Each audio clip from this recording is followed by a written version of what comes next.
Assalamualaikum warahmatullahi wabarakatuh. Kami dari kelompok 7 ingin memaparkan hasil diskusi kami yang berjudul Pengembangan Media. Sebelumnya, kami akan memperkenalkan diri terlebih dahulu. Yang pertama, ada Kevin Febrihanan Wigatri sebagai presentator, kemudian ada Fitria sebagai presentator, dan saya sendiri Nur Aziza Sarifah sebagai presentator. Pengertian pengembangan media pembelajaran. Pada awal sejarah pendidikan, guru merupakan satu-satunya sumber untuk memperoleh pelajaran. Dalam perkembangan selanjutnya, sumber belajar itu kemudian bertambah dengan adanya buku. Pada masa itu, kita mengenal tokoh bernama Johann Amos Comenius yang tercatat sebagai orang pertama yang menulis buku bergambar yang ditunjukkan untuk anak sekolah.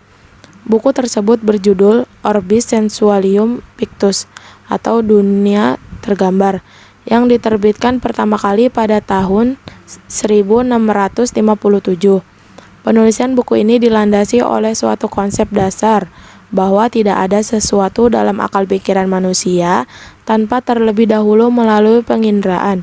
Dari sinilah para pendidik mulai menyadari perlunya sarana belajar yang dapat memberikan rangsangan dan pengalaman belajar secara menyeluruh bagi siswa melalui semua indera, terutama indera penglihatan dan indera pendengaran.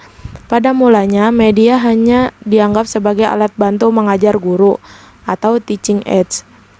Alat bantu yang dipakai adalah alat bantu visual, misalnya gambar, model, objek, dan alat-alat lain yang dapat memberikan pengalaman konkret, memotivasi belajar serta mempertinggi daya serap dan retensi belajar siswa.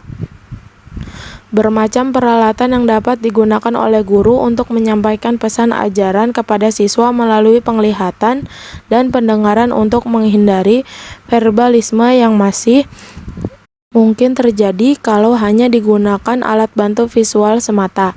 Pada akhir tahun 1950, teori komunikasi memulai mempengaruhi penggunaan alat bantu audio visual, sehingga selain sebagai alat bantu media, juga berfungsi sebagai penyalur pesan atau informasi belajar.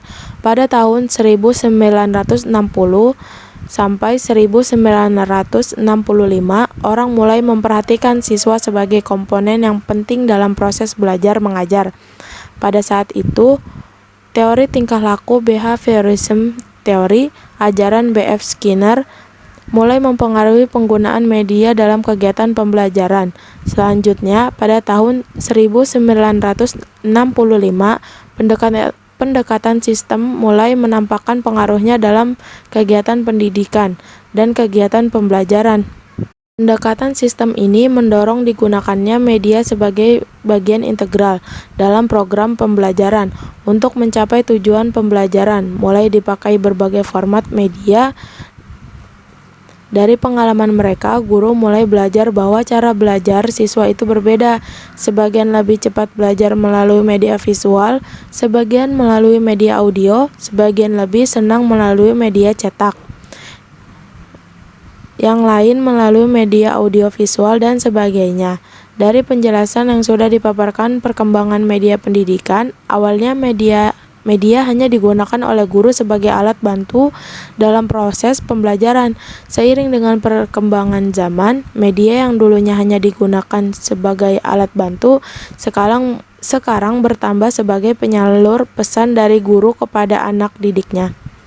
Media juga tidak hanya digunakan oleh seorang guru, tetapi siswa juga menggunakannya. Pengembangan media pembelajaran merupakan hal sangat penting dilakukan oleh para guru karena di samping anak-anak memulai belajarnya dari hal-hal yang konkret, tersedianya media pendidikan tersebut memungkinkan dapat ditumbuhkannya budaya belajar mandiri, budaya demokrasi, dasar pembiasaan untuk kehidupan di kemudian hari, serta menciptakan komunikasi antara anak dengan orang dewasa dan teman sebaya. Selanjutnya, kriteria pemilihan media pembelajaran. Arif Sadiman dan kawan-kawan memberikan urutan langkah-langkah yang harus diambil dalam pengembangan program media menjadi 6 langkah.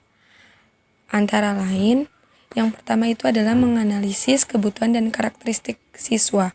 Jadi kebutuhan dalam proses belajar mengajar adalah kesenjangan antara apa yang dimiliki siswa dengan apa yang diharapkan. Contoh, jika kita mengharapkan siswa dapat melakukan sholat dengan baik dan benar, sementara mereka baru bisa takbir saja, maka perlu dilakukan latihan untuk ruku, sujud, dan seterusnya. Setelah kita menganalisis kebutuhan siswa, maka kita juga perlu menganalisis karakteristik siswanya, baik menyangkut kemampuan, pengetahuan, atau keterampilan yang telah dimiliki siswa sebelumnya. Selanjutnya yaitu merumuskan tujuan instruksional dengan operasional dan khas. Untuk dapat merumuskan tujuan instruksional dengan baik, ada beberapa ketentuan yang harus diingat, yaitu tujuan instruksional harus berorientasi kepada siswa. Artinya, tujuan instruksional itu benar-benar harus menyatakan adanya perilaku siswa yang dapat dilakukan atau diperoleh setelah proses belajar dilakukan. Yang kedua itu adalah tujuan harus dinyatakan dengan kata kerja yang operasional. Artinya kata kerja itu menunjukkan suatu perilaku, perbuatan yang dapat diamati atau diukur. Lalu yang ketiga itu ada merumuskan butir-butir materi secara terperinci yang mendukung tercapainya tujuan. Penyusunan rumusan butir-butir materi adalah dilihat dari sub kemampuan atau keterampilan yang dijelaskan dalam tujuan khusus pembelajaran, sehingga materi yang disusun adalah dalam rangka mencapai tujuan yang diharapkan dari kegiatan proses belajar mengajar tersebut. Setelah daftar butir-butir materi dirinci, maka langkah selanjutnya adalah mengurutkannya dari yang sederhana sampai kepada tingkatan yang lebih murid, dan dari hal-hal yang konkret kepada yang abstrak. Lalu yang keempat itu mengembangkan alat pengukur keberhasilan. Alat pengukur keberhasilan seyogianya dikembangkan terlebih dahulu sebelum naskah program ditulis, dan alat pengukur ini harus dikembangkan sesuai dengan tujuan yang akan dicapai dan dari materi-materi pembelajaran yang disajikan. Bentuk alat pengukurnya bisa dengan tes, pengamatan, penugasan, atau checklist perilaku. Yang kelima yaitu menulis naskah media. Naskah media adalah bentuk penyajian materi pembelajaran melalui media rancangan yang merupakan penjabaran dari pokok-pokok materi yang telah disusun secara baik seperti yang telah dijelaskan di atas.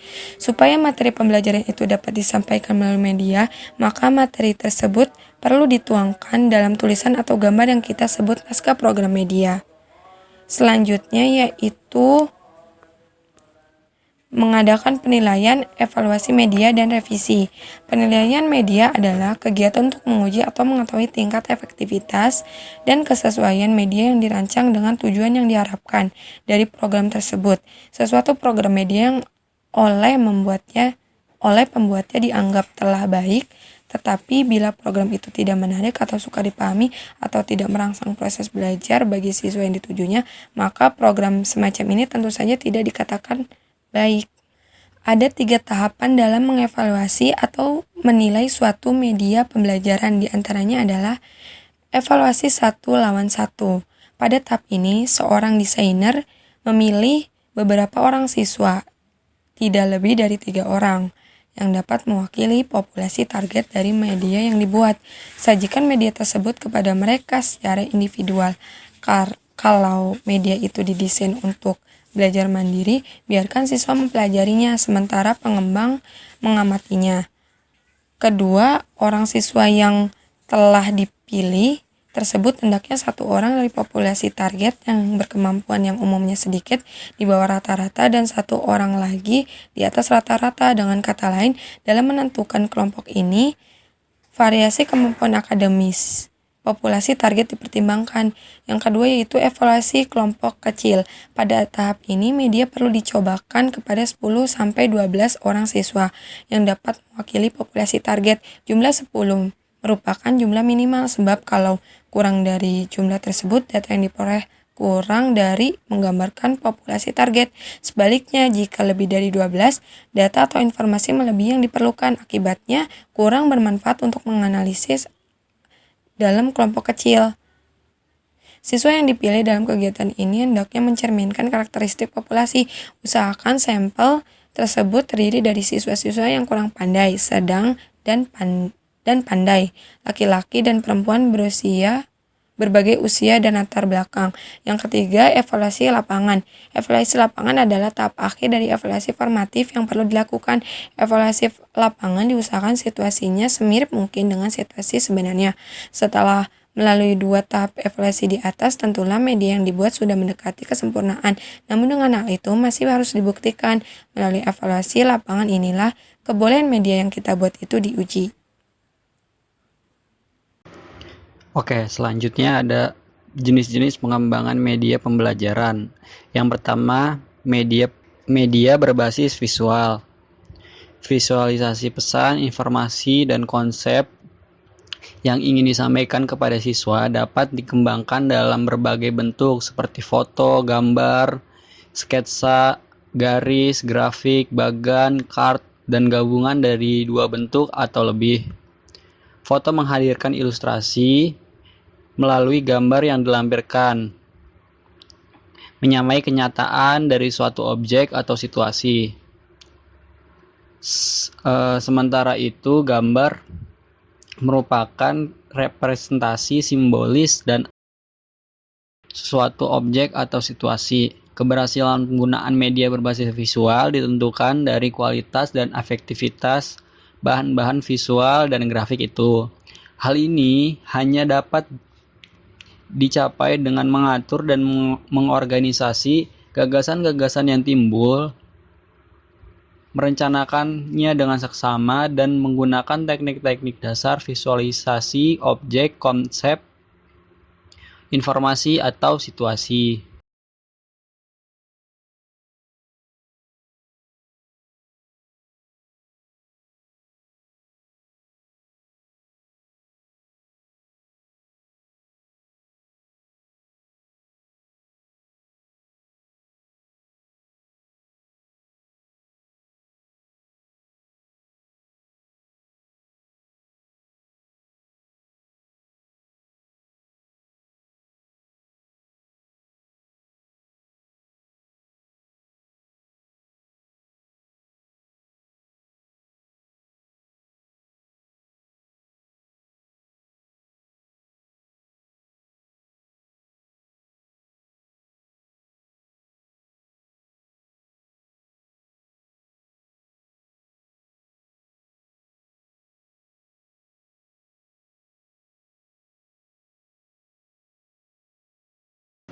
Selanjutnya, ada media berbasis komputer. Penggunaan komputer sebagai media pembelajaran dikenal dengan nama pembelajaran dengan bantuan komputer atau Computer Assisted Instruction, CIE, atau Computer Assisted Learning atau CAL. Dilihat dari situasi belajar di mana komputer digunakan untuk tujuan menyajikan isi pelajaran. CIE bisa berbentuk tutorial,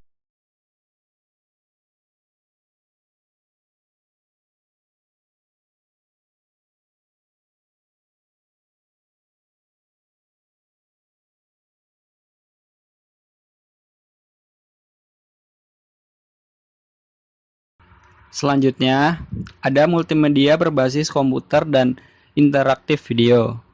Pada bagian ini, perpaduan dan kombinasi 2 atau lebih jenis media ditekankan kepada kendali komputer sebagai penggerak keseluruhan gabungan media itu. Dengan demikian, yang umumnya dikenal dewasa ini adalah bagian macam kombinasi grafik, teks, suara, video, dan animasi. Penggabungan ini merupakan suatu kesatuan yang secara bersama-sama menampilkan informasi pesan atau isi pelajaran. Konsep penggabungan ini dengan sendirinya memerlukan beberapa jenis peralatan, perangkat keras yang masing-masing tetap menjalankan fungsi utamanya sebagaimana biasanya, dan komputer merupakan pengendali seluruh peralatan itu. Yang kelima, di sini ada media Microsoft PowerPoint. Microsoft PowerPoint merupakan salah satu aplikasi yang paling banyak digunakan oleh orang-orang dalam mempresentasikan bahan ajar atau laporan. Seperti yang sekarang sedang kita lakukan. Dengan menggunakan Microsoft PowerPoint, guru, dosen, mahasiswa dapat menunjukkan materi pelajaran yang akan dibahas dan dapat dibuat dalam bentuk presentasi yang dapat ditambahkan dengan animasi sehingga lebih menarik perhatian peserta didik. Yang keenam, ada media internet. Dunia internet kini sangat pesat tanpa mengenal usia, tanpa mengenal jabatan, seakan kita semua harus dipaksa untuk mengenal dunia maya ini. Implementasi dunia internet telah banyak diterapkan di seluruh dunia. Ada konsep e-learning atau konsep pelajaran jarak jauh dan yang seperti kita lakukan sekarang, di mana antara guru atau dosen dan murid atau mahasiswa bisa melakukan kegiatan pembelajaran di luar sekolah atau kampus. Singkatnya, dunia internet adalah dunia di mana kita dapat mempermudah semua kegiatan rutin yang ada dengan memanfaatkan konsep teknologinya. Oke, jadi kesimpulan dari materi yang kita bahas hari ini adalah pengembangan media pembelajaran merupakan hal yang sangat penting dilakukan oleh para guru, karena di samping anak-anak memulai belajarnya dari hal-hal yang konkret, tersedianya media pendidikan tersebut memungkinkan dapat ditumbuhkannya budaya belajar mandiri, budaya demokrasi, dasar pembiasaan untuk kehidupan di kemudian hari, serta menciptakan komunikasi antar anak dengan orang dewasa dan teman sebayanya. Arif Sadiman dan kawan-kawan memberikan urutan langkah-langkah yang harus diambil dalam mengembangkan program media ini ya.